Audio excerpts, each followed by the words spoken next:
Drawing every single leaf? Oh, no thank you. A couple of quick, fun, experimental pieces today as I continue to fill my sketchbook. Welcome back. We're experimenting with cross-hatching, texture, loose drawings, loose roses, and a final secret technique that pulls everything together. I'm using bits of paper from a large, inexpensive sketch pad today because I really like the texture. I'm cutting the paper down so it will eventually fit into my smaller sketchbook. Let's play with some backgrounds first. Cross-hatching makes a nice textured base for what's going to come a little later on. Light green first and then some dark green on top. I'm not blending everything smooth. I want to see the pastel marks, those little imperfections that give the page life. This background is meant to feel like chattering vegetation at a distance. You're building mood, not realism. I'm going to do a couple of backgrounds before I decide which one to use in my final drawing. In the second background, I'm hinting at leaf fronds. And in the third, I've added more blue just to change things up a little. Now that the backgrounds are ready, it's time for the fun part, the roses. Today I'm keeping these loose and expressive.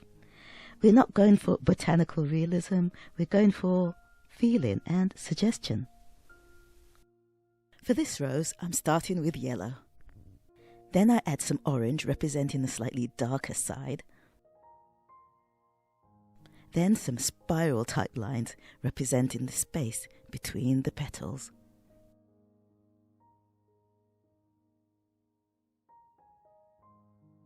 Now for some bright highlights with my white pastel. I really had some fun making these pastel roses. For the pink one, I started not in the center, but towards the top right. This makes the rose look like it has a little depth. A very yellow rose now, with broken orange and white lines to give the illusion of petals.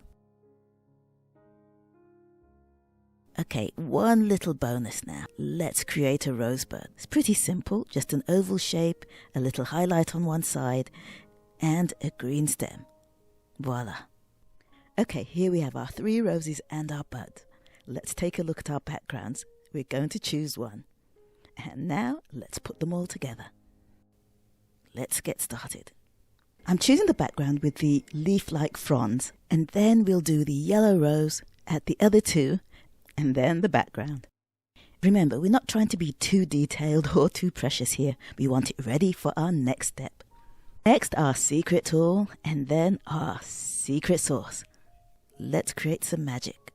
Yes, our magic tool is kitchen foil. Why? Because it gives us that right texture and it won't absorb any pigment. Scrunch it up a bit, not too tight. Okay, so my next secret material is white acrylic paint. I lightly overlap and texture the surface to create the feeling of sunlight filtering through the leaves. It sits beautifully on top of the oil pastels and adds an instant atmosphere. If you make a mistake, no worries. A little dab with a piece of paper towel will easily lift the paint.